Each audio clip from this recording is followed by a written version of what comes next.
नमस्कार। आज हम बात करेंगे ताजमहल की। लेकिन सिर्फ उस प्रेम कहानी की नहीं जो हम सब जानते हैं, बल्कि उसके आगे की, उन रहस्यों की जो इसकी दीवारों में छिपे हैं। पूरी दुनिया के लिए ताजमहल मोहब्बत की सबसे बड़ी निशानी है। एक ऐसी बेमिसाल इमारत जो एक बादशाह ने अपनी बेगम के लिए बनवाई थी।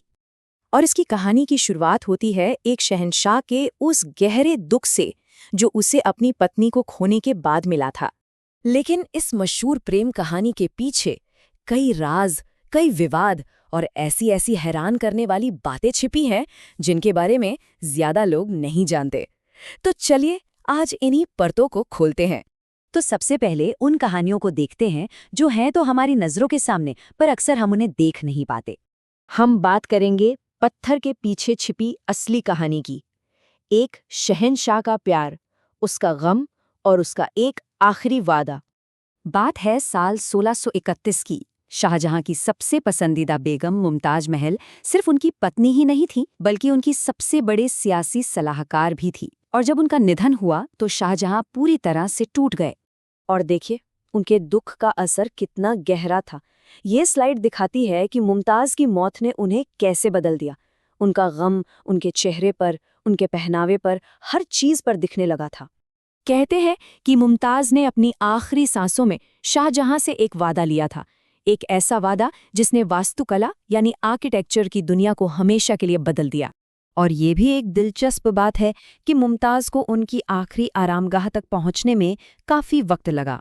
उन्हें 3 बार दफनाया गया, जो दिखाता है कि उनके लिए बनने वाला ये मकबरा कितना बड़ा और भव्य था। चलिए अब जरा प्यार और गम की कहानी से आगे बढ़कर ये देखते हैं कि आखिर ये बना कैसे, क्योंकि ये सिर्फ मोहब्बत से नहीं बल्कि जबरदस्त दिमाग और इंजीनियरिंग से बनाया गया था। जरा इन आंकड़ों पर नजर डालिए। 21 साल, 20,000 मजदूर और उस जमाने के 32 करोड़ रुपए। इस प्रोजेक्ट का पैमाना इतना बड़ा था कि इसने शाही खजाने को लगभग खाली ही कर दिया था। तो इसकी 400 साल पुरानी नींव का राज क्या है? वो है आबनूस की लकड़ी और यमुना नदी। जी हाँ, जिस नदी पर ये बना है वो इसके लिए खतरा नहीं बल्कि उसकी ताकत का सबसे बड़ा जरिया है। ये अपने वक्त की एक कमाल की सोच थी। और ये मीनारे, ये सेभी नहीं है। इन्हें जानबूझकर हल्का सा बाहर की तरफ झुकाया गया है ताकि अगर कभी कोई बड़ा भूकंप आए तो ये बाहर की ओर गिरे और मुख्य गुंबद को कोई नुकसान न पहुंचे। कमाल का डिजाइन है ना? और ये दिखाता है कि ताजमहल सिर्फ एक हिंदुस्तानी प्रोजेक्ट नहीं था, ये एक ग्लोबल प्रोजेक्ट था। इसे बनाने के लिए कीमती पत्थर और सामान दुनिया के कोने कोने से मंगवाए गए थे। और ये कोई जादू नहीं है, ये तो संगमरमर का कमाल है, जो दिन के अलग अलग पहर में सूरज की रोशनी के हिसाब से अपना रंग बदलता है। सुबह गुलाबी, शाम को दूधिया सफेद और चांदनी रात में सुनहरा। ऐसा लगता है जैसे ये इमारत जिंदा हो। तो चलिए अब कहानी के उस हिस्से में चलते हैं जहां मिथक और हकीकत आपस में उलझे हुए हैं। देखते हैं कि सदियों से चली आ रही कहानियों में कितना सच है और कितना फसाना। सबसे बड़े विवादों में से एक सवाल यही है जो इसकी पूरी बुनियाद पर ही सवाल खड़ा कर देता है। कुछ स्रोतों से ये दावे किए जाते हैं कि ताजमहल असल में तेजो महालय नाम का एक शिव मंदिर था। ये भी कहा जाता है कि इसके बंद कमरों में हिंदू देवी देवताओं की मूर्तियां हैं।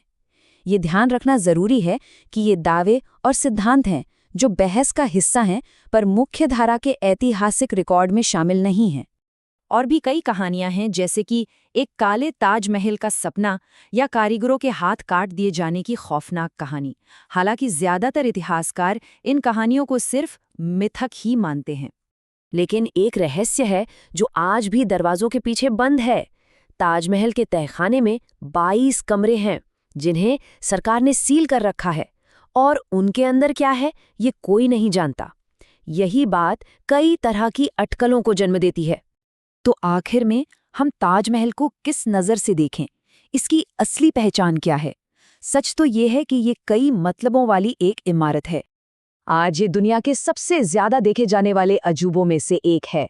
हर साल लगभग 80 लाख लोग इसकी खूबसूरती का दीदार करने आते हैं।